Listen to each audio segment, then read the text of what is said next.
a body falls in the forest and no one finds it, is it really there?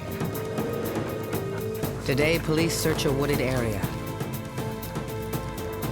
If a body is here, they are convinced the dog will find it. The search is the culmination of a case that began 2 years ago when a woman placed a frantic call to police. Her husband is missing. But something about that call simply doesn't add up. We thought this was rather odd. Why did you wait 5 days to call the police after your loved one has gone missing?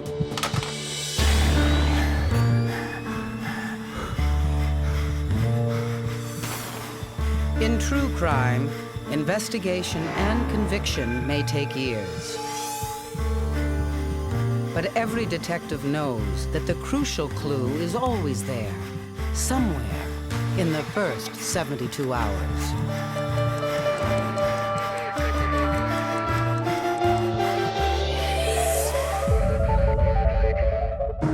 Toronto, 1996. Detective Cindy Grant interviews Natasha Galotis, a woman whose husband has been missing for 5 days. She was extremely, extremely distraught. Here she is, 8 months pregnant. Her husband is gone. She has no idea where he is. He's literally just vanished off the face of the earth. But why did she wait 5 days to call police?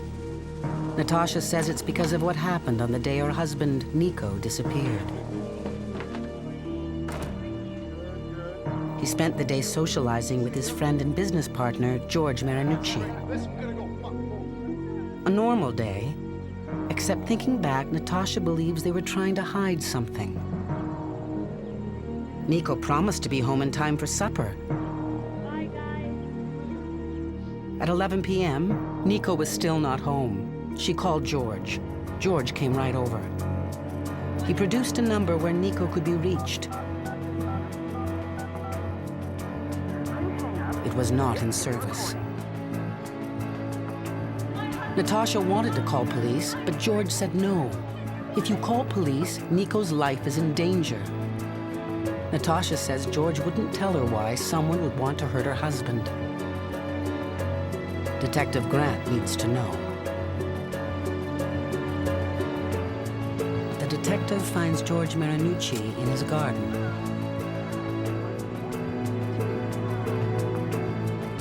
She wants to know where Nico is and why his life is in danger.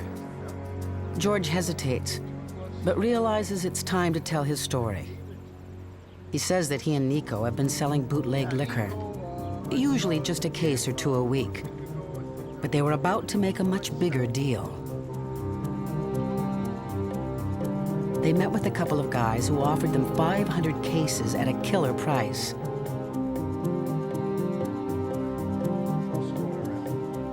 They'd never dealt with players this heavy before. But the deal was too good to pass up. 1 week later, they put their entire savings into a duffel bag, $50,000. The plan was to drive to a secret location to pick up the booze. The front man was edgy. The bootleggers had given him new conditions for their meeting. No weapons, no cell phones. Only one of the buyers could be there. Nico volunteered to go with the front man. Detective Grant wants to know, who are these bootleggers? Who is the front man? George says the one guy's name is David Forno, Farino. He never knew for sure. George says that he saw this David guy give Nico an emergency contact number. A number where he could be reached in case his wife went into labor. That was the last time George saw Nico. The last time he spoke to him. The detective wants to know why George stopped Natasha from calling the police for 5 days. He says David, the front man, phoned him and told him that Nico had pissed off the bootleggers. They'd kidnapped him. David said, "We're all dead unless we shut the hell up." Detective Grant doesn't know what, if anything, of George's story is true. If Nico was kidnapped, why has there been no ransom demand? Did the liquor deal go wrong, or did George and Nico have a falling out? We had absolutely no clue as to what was going on. We knew somebody's missing. There's a very strong possibility that foul play is being suspected. We're 5 days into this, and there's no hide, no hair. There's been nothing. Detective Grant needs to verify or disprove George's story. She starts at the rental lot. The manager doesn't keep good records, but he has a reason to remember a guy named Nico. Nico was angry because there was no gas in the van. The manager calmed him down by letting him fill up for free. There were 2 other men with Nico, but the manager didn't get their names. He doesn't have the van either. No one ever brought it back. All we had was a license plate, and if this license plate was to ever show up, then they could, of course, seize it. Since the van exists, at least this part of George's story is true. But what about the front man for the liquor deal? So here we are trying to find somebody where we have a first name, where we have a phonetic sounding of a last name. He gives phone numbers, which are untraceable. From there, we have to try and scour the far reaches of Ontario to try and find who and where this person is. For 8 months, police pound the pavement, make thousands of phone calls. Finally, after much searching, they find the home of a man named David Fiorino.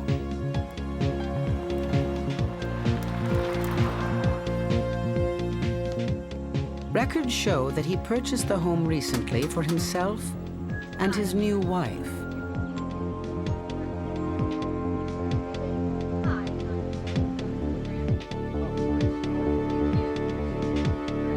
Detective Grant questions David about any involvement he may have had with Nico Galatas. David says he doesn't know anyone named Nico. He knows nothing about an illegal liquor deal. On July 2nd, the day Nico went missing, David and his wife were at the family cottage. David's story conflicts with what the detective suspects. Is David lying to cover up illegal activities, or is he afraid to tell the truth?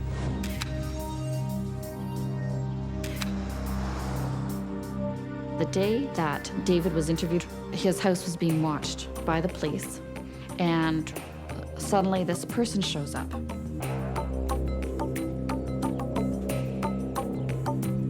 Isn't that interesting? He's a bigger stature man.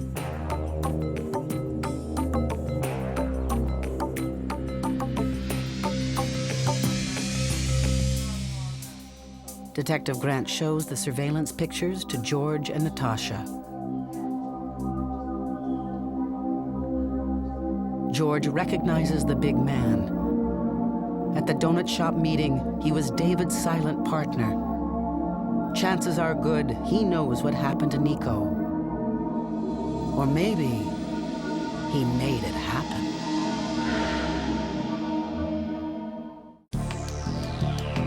Police suspect foul play in the disappearance of Nico Galatas. They have reason to believe that this man, who has been spotted while doing a surveillance operation, is involved. They have identified him as landscape contractor Tony Cordasco. She tells Tony she knows he's involved in bootleg liquor deals with David Fiorino. And she's checked his phone records. He talked to David for 15 minutes on the day Nico Galatas disappeared. And she wants to know his connection to the missing man. Tony says she's got it all wrong. Sure, he knows David, but their relationship is not what she thinks.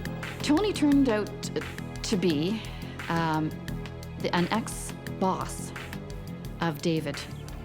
David had actually worked for him a year prior, and I guess it kept up somewhat of a friendship with him. Tony says he went to the donut shop as a favor. David was about to make some big deal and needed to look like he had some muscle. It was a bit of a joke to Tony, just playing a part.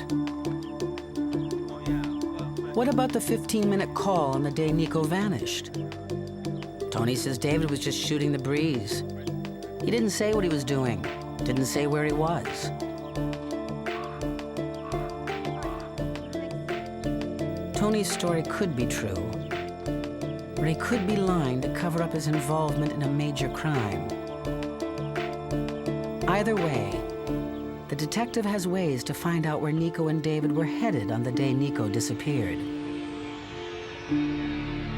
Cell phone records log more than time and duration. They log the approximate location of the call. Detective Grant uses this information to track David Fiorino's movements as he spoke to Tony from the rental van. David ended the call on this lonely stretch of highway. A search of the area reveals no buildings where liquor could be stored. A few days later, police get a lucky break.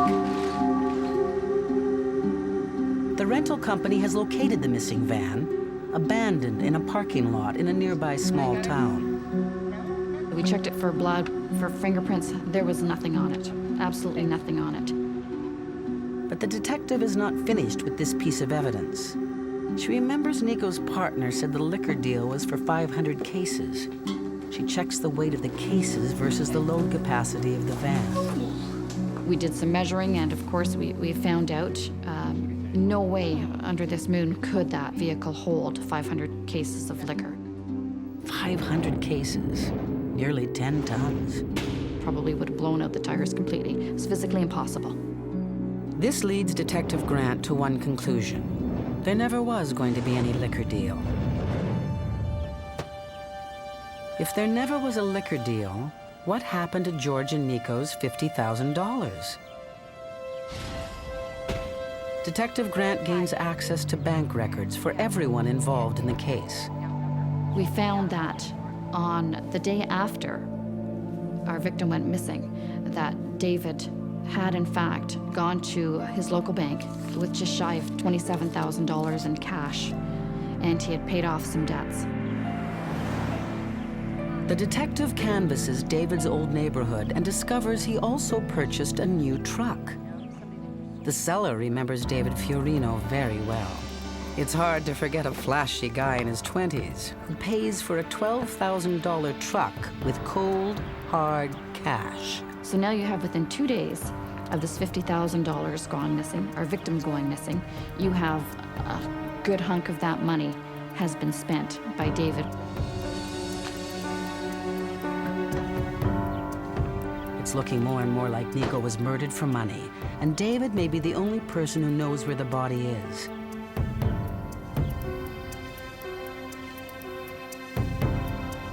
The detective obtains a warrant for a wiretap. The warm weather unit is expected to continue into tomorrow. In one call, David's wife mentions they are planning a camping Winds out of trip. southwest at 15 kilometers per hour. We had made arrangements that we would have an undercover officer go in there and befriend him and his wife and see what that friendship would bring about. The undercover officer plays the role of an up-and-coming drug dealer and talks about his heavy underworld connections. So David's thinking, this bad guy's just like me. So he thinks. David boasts about a lucrative liquor deal where one of the men involved was killed. He says the guy who died was a sucker. The undercover officer can't get David to reveal any more details. Not who killed him, not where the body is buried. Maybe David is too smart to talk about the murder of Nico Galotis with anyone. Or maybe the detective just needs to find the right bait. Detective Grant suspects David Fiorino is involved in the disappearance and possible murder of Nico Galotis. But Nico's body has not been found. No body, no case. The detective plans to trick David into telling her where it is. she sends in the undercover officer with a wire. He tells his good buddy, David, he wants to get rid of a rival drug dealer. He's never killed before and needs to know how to dispose of a body. He's willing to pay big money for advice, but only to a real killer. David boasts he's the man. The undercover officer wants proof.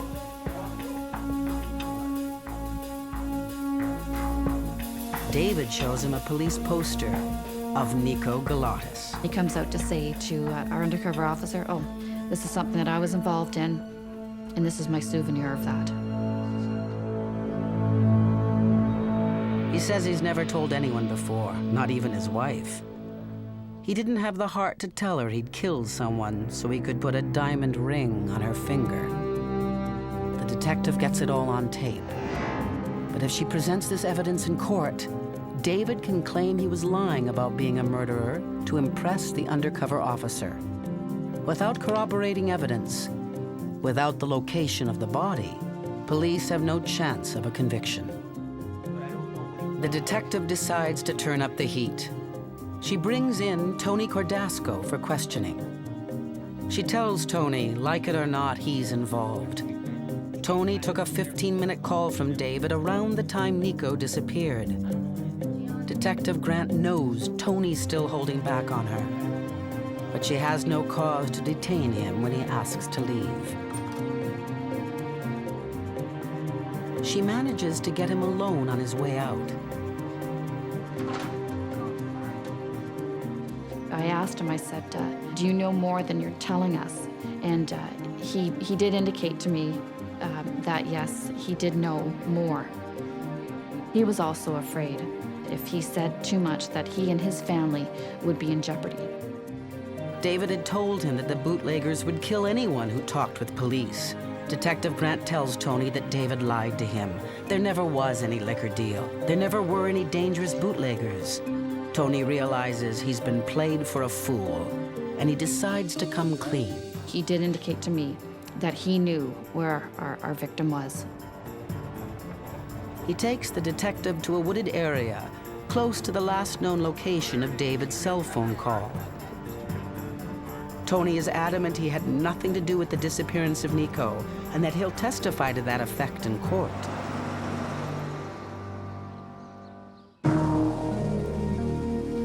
Detective Grant calls in a search unit with specially trained cadaver-sniffing dogs.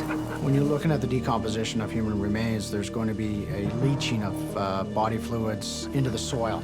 That scent is what the dog is trying to locate. The dogs can only smell a body buried close to the surface. The searchers know it may be deeper. Basically, all we're doing is venting the potential area and allowing the dog to get access to the scent. 10 potential sites are probed. As I deployed the dog on the probe holes, on the middle one, the dog started making an indication, which is a dig and a bark, and that tells me that he's getting the scent of human remains.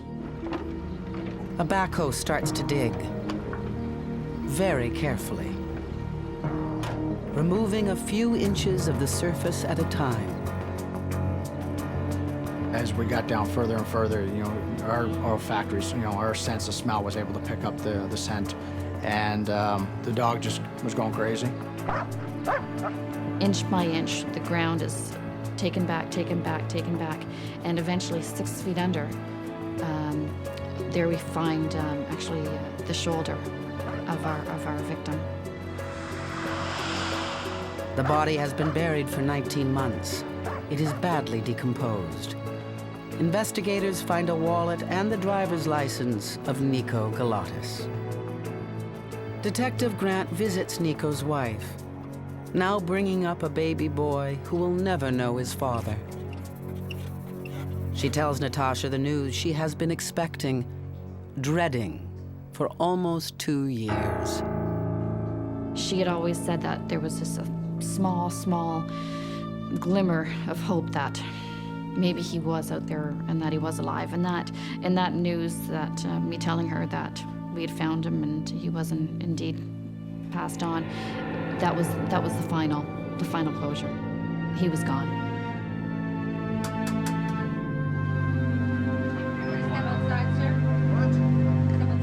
The same day, Detective Grant arrests David Fiorino on a charge of first-degree murder. She is prepared to testify in court and to present a compelling scenario of the crime. When Nico kissed his wife goodbye, he thought the bootleg liquor deal was a step up in the world of big crime. It was, but not for him.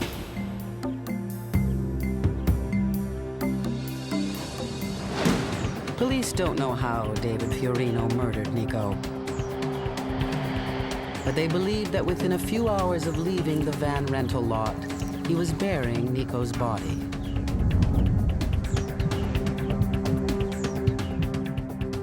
David Fiorino had motive, $50,000 worth. He thought that he could get away with murder. He merely did. But he made one wrong move. He mentioned his real name to Nico and George.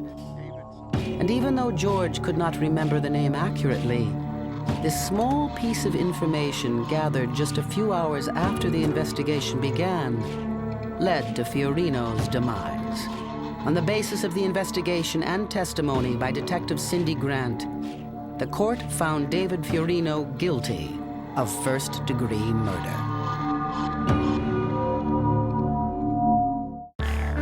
The stories on 72 Hours are true.